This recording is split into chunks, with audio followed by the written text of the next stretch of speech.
What's going on, everybody? Today I'm going to be somewhat breaking down my map, Northern Bridge Capture the Package. If you're not familiar with this map, Capture the Package is kind of like Capture the Flag. It's not a PvP map.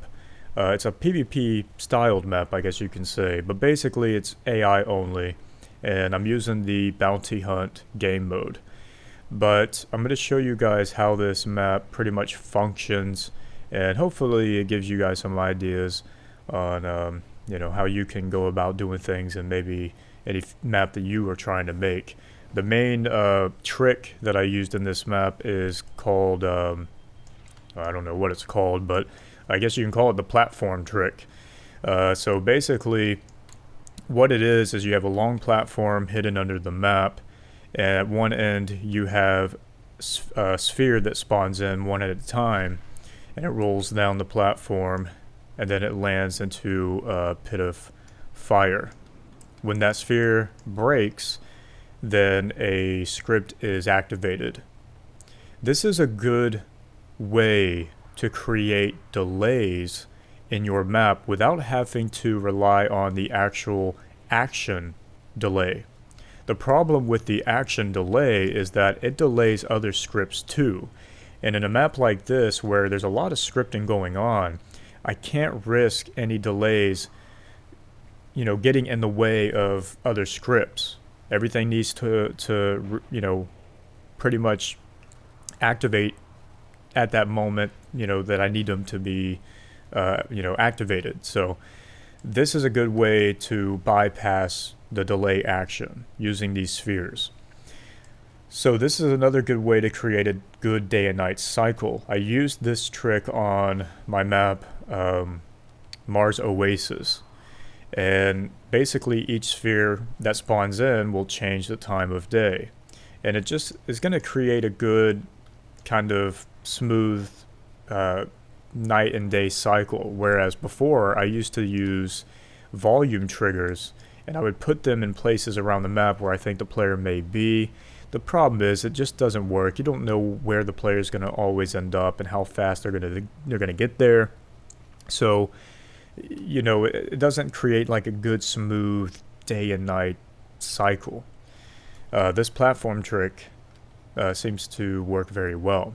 But I wanted to use this trick for this map, and I have to say, without it, I don't think this map would have worked.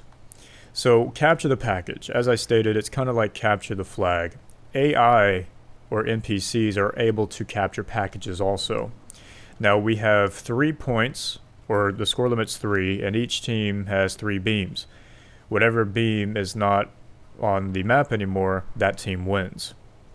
So we have our scoreboard, and then we have our premise or introduction here that tells the player what to do. So defend package or capture red team's package. NPC will capture packages also. It was actually a last minute decision to allow the player to capture the package. Originally, the player's job was to defend home base's package, so the blue team. But then I was like, well, maybe I should make it to where the player can participate in capturing the package. So blue team has 3 packages, red team has 3 packages. We'll go over here to the red team. And to the red team, we have AI only. So this is for the AI to go in and push the package into the fire effect, which will destroy the package. Then blue team loses a beam, so they get a point. I guess that's kind of backwards. I guess it should have been whatever beam or whatever team has the most beams at the end wins, I guess. I don't know. But anyways, for the player to capture the package, the player has to do something a little bit more. Player has to come to the red team side, and this is where he's going to capture the package. He has to break this package. Then the objective marker is going to spawn over here at this side, back at the blue team side. Has to come over here, break the package, and gets a +1, and then he gets the blue team a score. And that's how the player has to participate. Or if the player wants to, he can hang back and defend the home bases package. If you're not, keeping your guard on and watching for the AI. Sometimes they'll creep through the cracks and they'll come in and they'll capture the package and you don't realize it. Proximity mines are a good way to make it to where you don't have to stay 100% on the package. But that's pretty much capture the package, and that's how the map pretty much runs. I also created a backup in case, let's say, the fight goes on for so long and nobody's capturing packages, which means no team's winning. What we have here are the spheres that control the AI. Each of these spheres are connected to a trigger. Those triggers are connected to our main spawning AI script. Now we have 1, 2, 3, 4, 5. We have 5 allies, but we have like 10 enemies. And I have to kind of take into account the player would take up like 2 or 3 AI allies because the player is more aggressive and is able to react much faster. But one thing I didn't want to have happen is where there's too much enemies and it becomes too overwhelming for the player, or vice versa. There's too many allies and there's not enough enemies, and then it's just boring. So it was really tricky to get that nice flow and that constant battle between the two sides, because that's what I wanted. I wanted there to constantly be fighting going on. I didn't want there to be any break points where the AI is just walking around and everything's all calm. I want there to be constant action in the map, and that was very tricky to master, as well as making it to where there's not too much AI on either team, and then it breaks the whole map. Then it's just not fun anymore. So I had to basically have less AI spawn in, but have more enemies. Guaranteed there's going to be an enemy on the map at some point, and the player is able to kill him or kill them if there's multiple. So that way there's no dead zones in the gameplay, and the player's just left with nothing to do. At least there's at least maybe 1 or 2 AI characters, enemies that are going to spawn in the map, and the player can take them out. So, as I showed you guys, we have our spawning of the AI. There's probably our scout here. There's 1 AI character that is, wait, he's not a scout. There he is. The scouts are the ones that capture the package. So we have 1 of these characters spawning in with the script, and I do have another one that is set to... Oh, actually, he's set to his own script. I think it's him. So he's set to... Oh, no. Alright, so what's his deal? Why is he... Oh, no, that's the vehicle. Hold on. There's one that's... Oh, him. So he's set to always respawn. But him, I'm not sure what's up with him. He's only set to respawn once. Oh, maybe he's in the script. Defender, scout. No. Oh, that's weird. Maybe he just spawns in once, I guess. So yeah, we have the capture zone here, and this is where the player will capture the package and get the point. So vehicles. One thing I knew is that I've got to have vehicles in this map. That's going to help increase the action in the map, because they're going to get into a helicopter, they're going to be more exposed, AI is going to be able to see them much easier, then they're going to start shooting at them, and it's fun to see the helicopters flying around. So I have a separate platform connected to, I think these are the helicopters. I think they are. So as you can see, we have, we have the red team sphere for the 1 helicopter, blue team for 1 of their helicopters, and then for the second helicopter on the red team, and then the second helicopter for the blue team. I actually changed it up. I did do a couple of other capture the package maps, and I've actually have selected all the vehicles. I'm sorry, only the ground vehicles are one script, all the helicopters are one script and one sphere, whereas these are individual. And I cutted it back because I didn't want to keep using too many scripts, because I was wanting to try to maybe get one of these maps portable over to console at some point. And I think that's what I'm going to actually do is I'll make a map editing video for that next Capture the Package map and show you guys the actual making of setting up all the scripts and everything. So yeah, the spheres travel down the platform and they go down to the fire pit.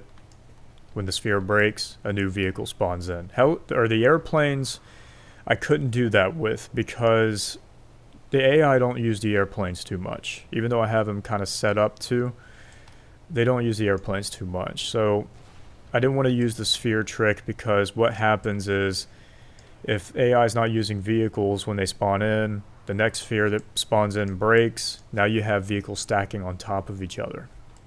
And that's another thing I want to show you guys. Spawning in vehicles. I have all of these vehicles floating in the air, and the reason being is because if they were sitting on the ground, when the next vehicle spawns in, what ends up happening is you got two vehicles merged into each other. One, these make the vehicles unusable, and it creates an annoying glitch. It's the vehicles are merged into each other and they're constantly trying to get out, and it's creating this sound effect, and it's very annoying. So what I've done is put these vehicles up in the air. So when they spawn in, if the vehicle's not moved by the time the next sphere breaks, the next vehicle will spawn in on top or fall over. This is going to make it to where we avoid the glitch and the merging of the vehicles, but also the first vehicle will still be usable. If you see a vehicle that's tilted over, you could be, a friendly ally and tilt it back over on its wheels, so that way your allies can use the vehicles or you yourself can use the vehicle. And see if there's anything else. I think that's pretty much it. There is a kill region in the AI only container in case the player wanted to come in and try to get an easy capture.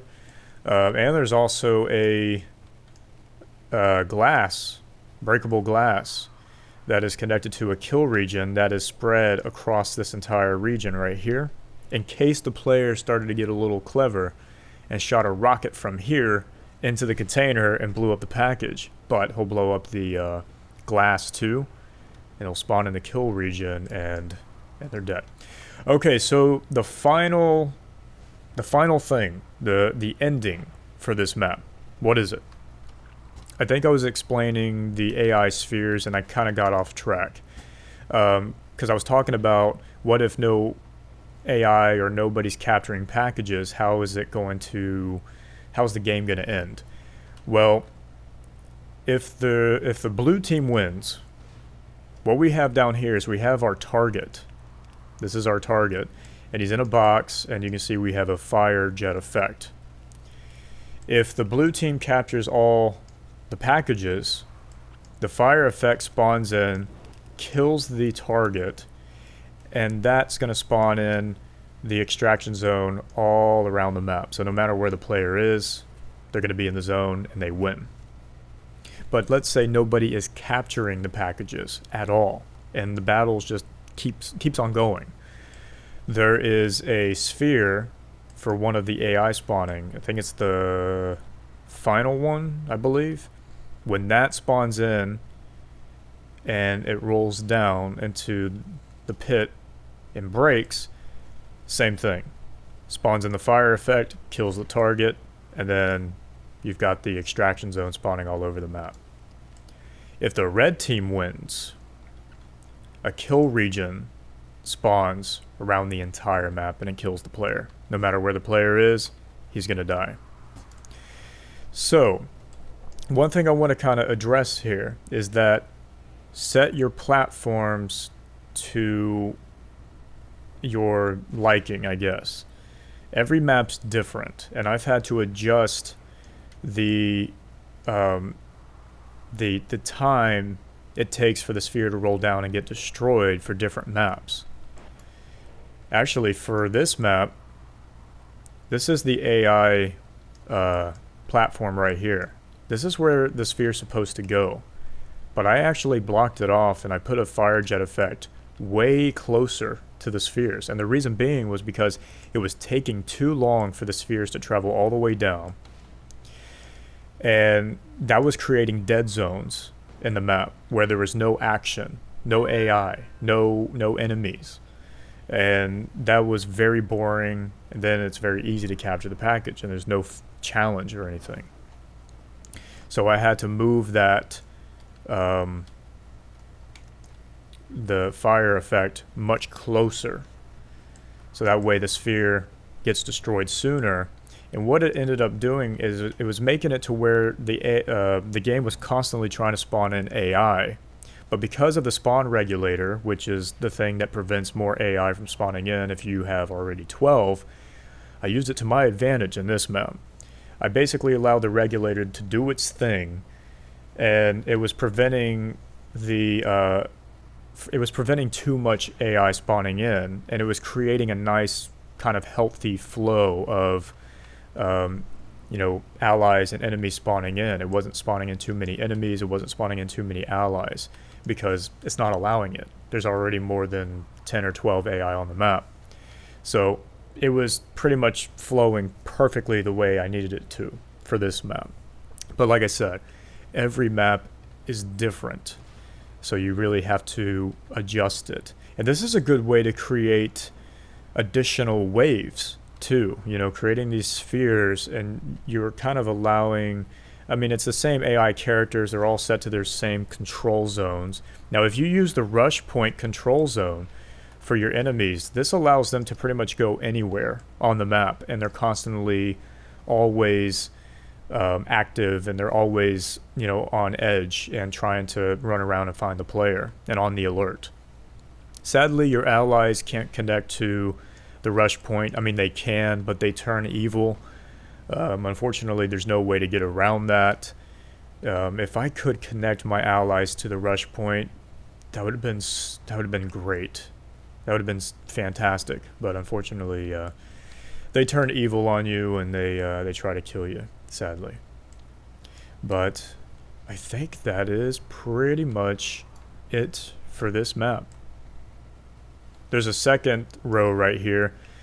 I had a secondary wave of enemies spawning in, but there ended up being too much AI enemies, and it became overwhelming for the player. So all of this right here is no-go. Like, it doesn't even do anything. None of these spheres do anything now. I deleted the script. But yeah, so that is pretty much how I put this map together. Oh yeah, if you have any questions about what these are, these triggers are connected to a script where the player gets teleported. What was happening when I was testing the map, I kept crashing into the water with the plane, mainly because I was shot down, and I couldn't get out in time to fly back to the city. In case the player ended up in that situation, if they landed or swam into one of these zones, they'd get teleported back. So it was just in case that happened. But yeah, so that's going to be it for this video. I'll definitely make a map editing video showing you guys the full creation of a capture the package map, and I hope these platform tricks help you in any sort of maps that you are really wanting to make. Like I said, it's great to use the spawning spheres and then destroying them for delays for scripts. Definitely use that if you need to have scripts be delayed, or certain things to be delayed. Use the sphere trick. It works great. It works fantastic for a day and night cycle also. Alright, so you guys take care now. See ya.